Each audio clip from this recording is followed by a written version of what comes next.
Border Gavaskar trophy 2024-25 હેઠળ ભારત અને Australia વચ્ચે ચોથી ટેસ્ટ મેલબોર્ન ક્રિકેટ ગ્રાઉન્ડ ખાતે રમાઈ હતી. આ મેચમાં ભારતને 184 રનથી હારનો સામનો કરવો પડ્યો હતો.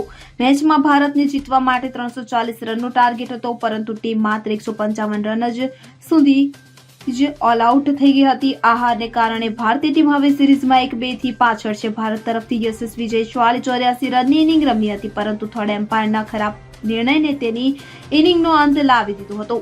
ત્યારે હવે છેલ્લી ટેસ્ટ આગામી 3 જાન્યુઆરીથી સિડનીમાં રમાશે. જણાવી દઈએ કે ઓસ્ટ્રેલિયાનો બીજો દાવ 234 રન પર સમેટાઈ ગયો હતો, તો ભારત તરફથી જસપ્રીત બુમરાહે બીજી ઇનિંગમાં 5 વિકેટ ઝડપી હતી.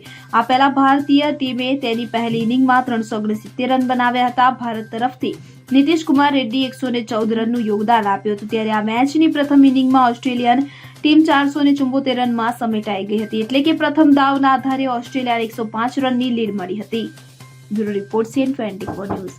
હવે જુઓ દેશ દુનિયાની તમામ ખબરો તમારી આંગળીના ટેરવે.